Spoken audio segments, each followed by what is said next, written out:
Привет, меня зовут Саша Акимов, и сегодня я расскажу вам про телеобъектив для системы микро 4 третьих Olympus 40-150 f4, f5.6.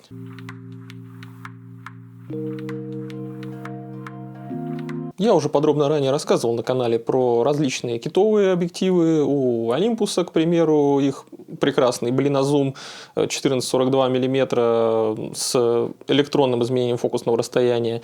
Также про замечательный компактный, легенький, конечно, простенький и, скорее всего, легко ломающийся со временем, но все же, да, и недорогой в то же время. Panasonic 12-32 мм. Но это все стандартные такие зумы в привычном китовом диапазоне фокусных расстояний.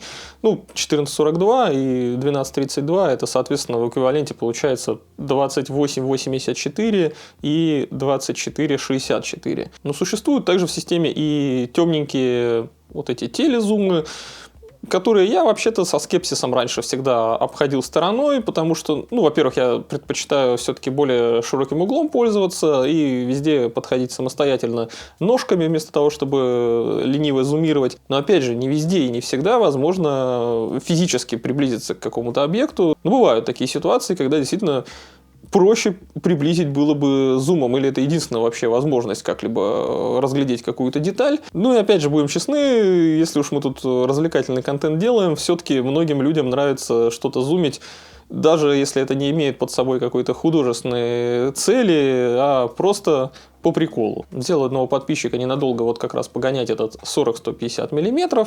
Ну, чудес я от него не ждал, но все равно было любопытно, да, узнать, что он такое может. Я его до этого, конечно же, крутил пару раз в руках, но я на него там прям активно не снимал, поэтому какого-то впечатления у меня о нем не было. Ну и спасибо большое подписчику за то, что помог мне развеять мои сомнения, потому что вот этот вот телезум, он хоть и темненький, хоть и очень дешевый, но оказался вообще ни разу не ужасный, а иногда даже очень классный. Подобный же объектив 40-150 мм имелся еще в зеркальной системе, которая просто 4 третьих. И, насколько я понимаю, когда появилась микро 4 третьих, первая версия этого объектива тоже ничем оптически от зеркальной особо не отличалась. Ну, кроме того, что она стала просто чуть компактнее. Версия же объектива, про которую я сегодня буду рассказывать, это самая последняя на сегодня его вариация, называется Restyle. Ну, там, опять же, ничего оптически радикально, да вообще оптически там ничего не менялось, только, насколько я понимаю, нанесли более современное нанопросветление и все. Но это, наверное, скорее всего, на качестве картинки тоже положительно должно было сказаться. А так это, конечно же, обычный пластиковый объектив с таким же пластиковым тубусом внутри. Все очень предельно просто там устроено. Ну, давайте, сейчас я уже объектив сам вам покажу, в руках его поверчу, а дальше уже перейдем к картинкам. Объектив, на самом деле, довольно компактный и легкий, как видите. То есть, в принципе, вот в руке умещается, весит всего лишь 190 граммов. Но это достигнуто, конечно, не благодаря каким-то там чудесным нанотехнологиям. Просто он весь пластиковый, тут все пластиковое. И байонетные крепления тоже, как видите, пластик. Да и пластик корпуса, скажем так, откровенно так себе. Всюду видны какие-то швы, тут соединяющие, видимо, какие-то пластинки этого пластика. Ну, в общем, при интенсивном использовании, я думаю, что внешний вид объектива очень быстро станет таким каким-то неопрятным, появятся потертости, какие-нибудь царапинки мелкие. Ну и маленький объектив также только в сложенном состоянии. Он, в принципе, если начать его зумировать, то тубус выдвигается у нас линейно, вот так вот, только в одну сторону, то есть он не ходит туда-сюда ходуном. И он становится в 2 раза больше, объектив, если выдвинуть максимально, то есть максимально зумировать. Он, кстати, весьма туго входит и выходит, сам по себе не складывается и не раскладывается, люфта никакого не наблюдается, то есть тут все достаточно хорошо сделано, хорошо подогнаны действительно все детали. И, кстати, что интересно, передний элемент здесь достаточно небольшой, диаметр светофильтра всего лишь 58 мм, что очень даже немного для хоть и темного f4, f5.6, да, но все же зума с эквивалентными фокусными 80 мм на 300 мм. Ну и пластиковый тут вообще все, и кольцо зума, собственно, да, это пластик, тут ничего не прорезинено, да и это колечко для ручной фокусировки. Колечко, конечно же, это тоже из такого же дешманского пластика. Оно полностью электронное, крутится сколько угодно в любую сторону. Сколько хочешь крути, оно никогда не остановится.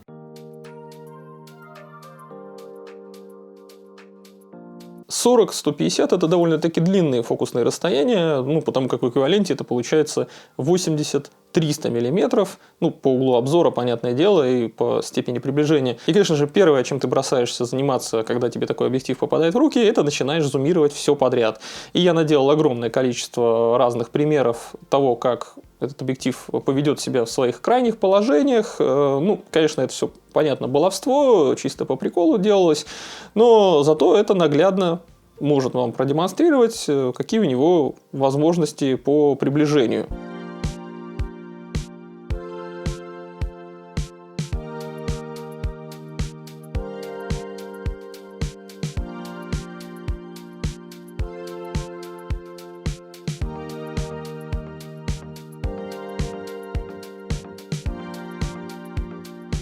Но на этих снимках отлично видно, что резкость достаточно хорошая. Да, естественно, если сравнивать этот объектив с какими-то уж совсем божественными Pro стеклами, там 40-150 f2.8 Pro или чуть более компактный и менее светосильный 40-150 f4 Pro, там картинка запредельно хороша, прям супер резкая, великолепная и прекрасная. Здесь все не настолько хорошо. Но если мы будем смотреть, как выглядит картинка с этого объектива на фоне все-таки других недорогих таких телезумов в других системах, то сразу можно сказать, что с детализацией здесь все очень-очень хорошо и даже почти что отлично.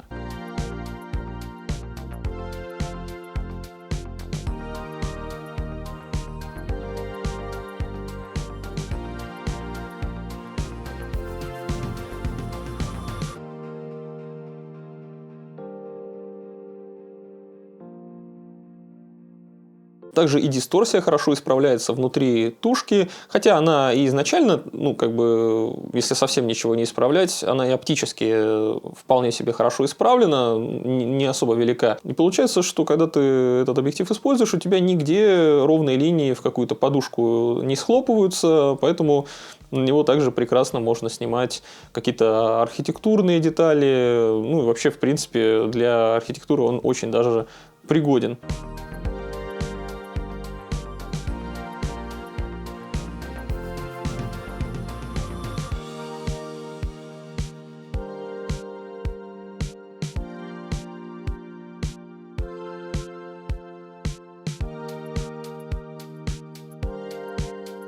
Еще я поснимал разные сосули по весне, которые почему-то до сих пор не лазерами сбивают, как Валя обещала, а обычными кондовыми такими методами, как ломом и, там, не знаю, лопатой или еще каким-то примитивным устройством. И здесь уже можно увидеть на этих снимках хроматические аберрации.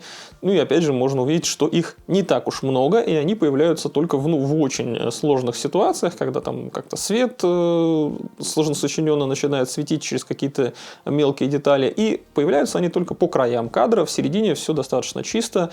И опять же, если я ставлю в какие-то сложные условия, например, снимаю через какие-то ветки на этот объектив, то даже тут не получается выдавить каких-то серьезных хроматических аберраций, только где-то вот по самым краям и очень тонкие каемочки, такие не то чтобы прям сильно значительные, ну и на посте их довольно легко подавить, так что с точки зрения вот хроматических аберраций здесь тоже все довольно-таки неплохо. Конечно, это не там шедевр какой-то оптический, но все окей, нормально.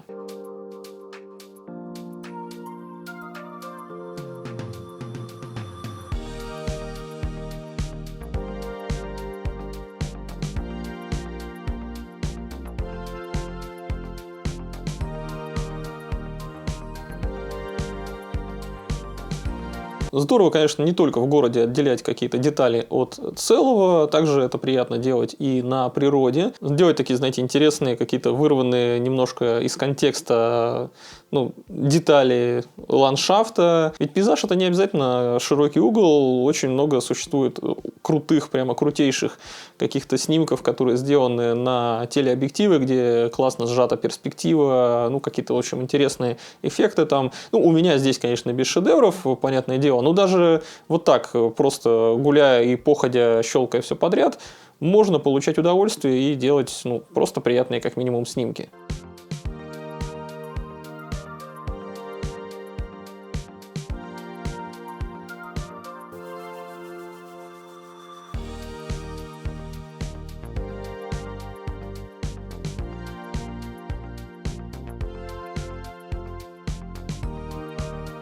Ну и круто поснимать всякие далекие корабли, какие-то здания, до которых тебе, ну, не дотянуться, до которых сложно добраться. Например, там, не знаю, какое-нибудь здание на другой стороне реки, у тебя есть возможность, конечно, его поснимать и на более широкий угол, но у тебя и освещение будет по-другому уже к тому моменту, пока ты идешь, и солнце не там будет расположено.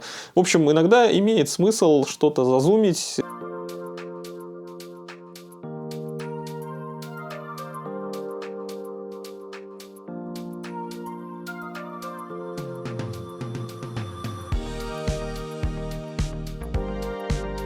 В общем, в таких условиях, где тебе действительно просто самому физически ножками уже или сложновато добираться, или вообще невозможно дойти, как, например, корабль какой-нибудь вдалеке плывущий, ты же не прибежишь по льду его пофоткать, там, скорее всего, ты просто утонешь нахуй в процессе. Поэтому зум реально полезен в таких ситуациях, и мне понравилось этим даже промышлять.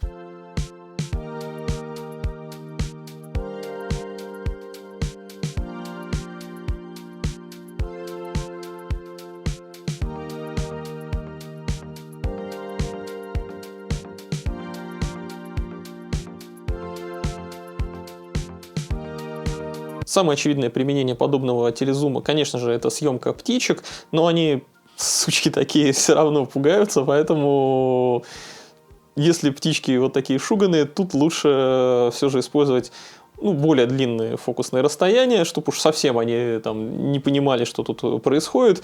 Но и на этот можно, в общем-то, каких-то пташек поснимать.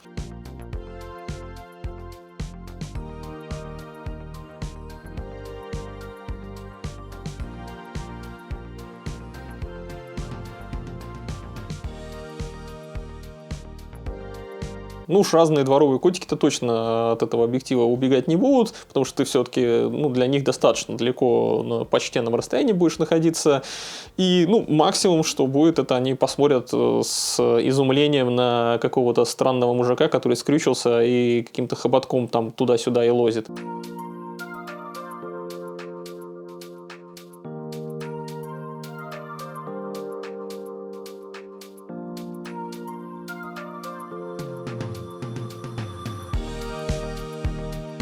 Блики, к сожалению, объектив ловит очень мощные, но это и не мудрено при таком фокусном расстоянии и при такой низкой светосиле. Блики здесь, очевидно, должны были бы появляться, потому что если ты все время на прикрытой диафрагме снимаешь, то они у тебя там попрут. Но хорошее просветление все же спасает немного ситуацию, то есть у тебя блики, понятное дело, в центре имеются, это никак того не искупает, но, по крайней мере, у тебя в общем, в самой сцене контраст особо сильно не теряется. И этот темный зум Олимпуса 40-150 мм, он в большинстве ситуаций ведет себя, ну, абсолютно прекрасно. Если его, конечно, не пытаться как-то затроллить вот таким образом, да, как я специально создавать ему какие-то сложные условия и там не снимать против солнца, то объектив вообще замечательный. Ну, и особенно если учесть его крайне невысокую цену. Так что, соответственно, если человек какой-то любитель или там энтузиаст, и у него есть уже какой-нибудь блинчик или просто обычный какой-то кит 1442, то если он купит этот 40-150, он, во-первых, и не разорится, и, во-вторых, хорошо расширит свой диапазон фокусных, при которых сможет делать какие-то интересные снимки.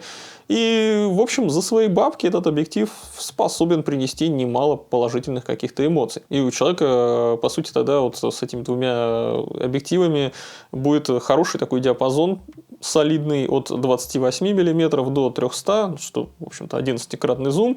Хотя, конечно, проще, наверное, купить сразу 14-150 объектив от Olympus, который уже покрывает полностью эти все фокусные. Он, конечно, дороже, он также достаточно темный, но у самой последней версии, как минимум, есть влагозащита, и тебе не надо будет постоянно объективы менять, что, скорее всего, тоже хорошо. Ну и оптически он не сильно-то уступает этим зумам, ну, может быть, на каких-то фокусных чуть-чуть картинка послабее, но не так, чтобы прям уж сильно. Так что мне лично кажется объектив 14-150 ну, гораздо более интересной вещью и более универсальный, но он как минимум стоит и в 3 и более раза дороже, чем вот этот 40-150. В ближайшее время, кстати говоря, у меня на канале обзор на 14-150 тоже появится. Ну и у Panasonic есть, в общем, похожие объективы в системе микро 4 третьих. Например, 45-175, что в эквиваленте получается 90-350.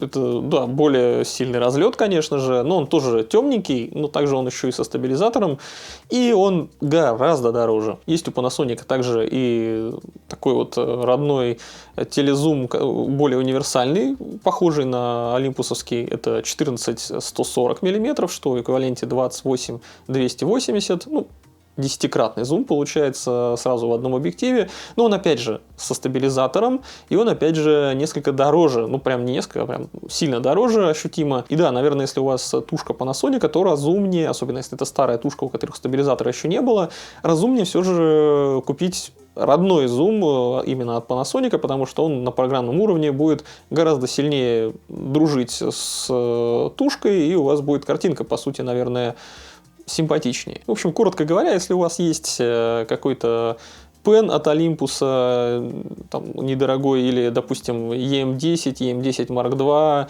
и уже вы обладаете при этом китовым зумчиком 14-42 мм, то при желании, если очень хочется расширить диапазон фокусных, можно смело покупать вот этот 40-150, он за свои деньги прекрасен. Надеюсь, что мой обзор окажется для вас полезен.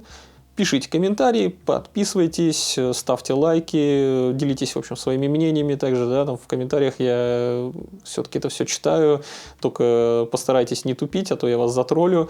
Ну и, как и обычно, желаю всем хороших снимков, до новых встреч, пока.